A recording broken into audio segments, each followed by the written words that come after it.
여러분, 안녕하세요. 엠믹스가 드디어 돌아왔습니다.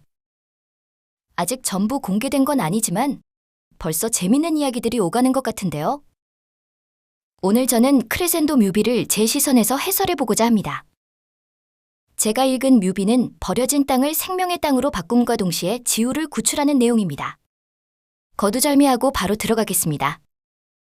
지우가 침대만 덩그러니 놓인 어느 공간에서 깨어나며 노래가 시작됩니다.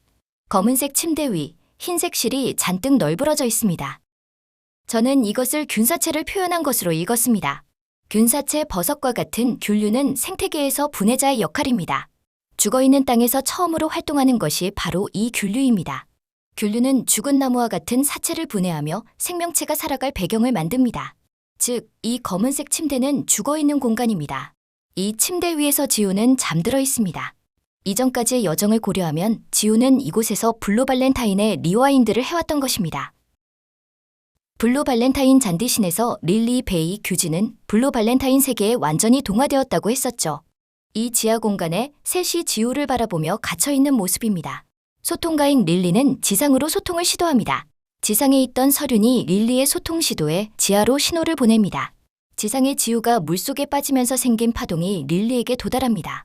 바로 이때 릴리는 지상과의 연결 통로를 발견하게 됩니다. 발견 이후 지상의 해원, 베이, 규진이 지상과 지하의 경계에서 탐색하기 시작합니다. 스피닝 원잇에서 릴리를 깨우려 했던 조합입니다. 릴리는 다시금 지우의 위치를 확인합니다. 베이와 규진은 길을 알고 있는 릴리를 찾아내는 데에 성공합니다. 그리고 규진은 마침내 지우의 위치를 발견합니다. 다음 순간 생태계의 분해자를 의미하는 달팽이, 버섯들이 생명의 빛을 내며 활동하기 시작합니다. 이 죽어있는 땅에 생명의 가능성을 보여줍니다. 이제 베이와 규진은 지우의 위치를 알고 있습니다. 지상에서 지우에게 닿을 수 있는 길을 만들려고 합니다. 그 방법으로 땅의 쐐기를 받고 균열을 만듭니다. 이때 연결된 규진의 머리카락에 의미를 부여하자면 진실을 마주할 용기로 해석할 수 있을 것입니다. 이 용기를 매개로 땅이 갈라지고 한 번 더 쐐기를 내리치자 갈라진 틈에 하얀 빛이 들어찹니다. 하얀 빛을 생명의 상징이라고 한다면 이 균열은 땅속 깊이 뿌리내린 생명력처럼 느껴집니다. 이 생명력이 지우에게 닿자 지우는 눈을 뜹니다.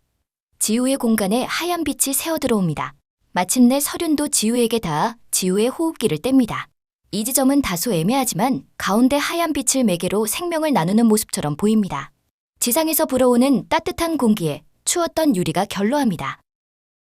지우를 제외한 지상의 멤버들이 무언가를 당기고 있습니다. 마지막 장면과 연결하면 아마 나무를 당기는 것처럼 보입니다. 그럼 이 나무는 어디에 있던 걸까요? 가장 첫 장면, 서륜이 그네를 타는 장면과 연결하면 아마 나무는 화면에 잡히지도 않을 정도로 높은 곳에 있었던 것으로 생각할 수 있습니다. 유리에 맺힌 물방울이 위로 올라가는 모습입니다. 이는 결정적으로 지우의 공간은 뒤집혀 있다는 것을 시사합니다. 즉, 지우는 하늘에 있던 나무처럼 이상을 의미하는 하늘이 곧 땅인 것처럼 여기며 지내왔던 것이죠. 멤버들의 노력으로 마침내 나무는 땅으로 내려옵니다. 이 충격의 반동으로 튕겨져 나간 모습입니다. 모든 준비가 끝나고 사랑하는 이를 위해 모든 것을 주겠다던 서륜은 기꺼이 지우에게 중력을 선물합니다. 이때 갈라지는 유리는 지하 공간의 붕괴를 넘어 땅에 자리 잡은 나무의 뿌리로 볼 수 있습니다. 서륜의 선물에 지우는 드디어 지상으로 나옵니다. 멤버들이 땅을 밟자 땅에 뿌리를 내린 나무에 이파리가 피어납니다. 드디어 지상의 모든 멤버들이 모이고 영상은 끝납니다. 네, 아직 모든 게 공개된 것은 아니라 최대한 영상만 보고자 노력했습니다.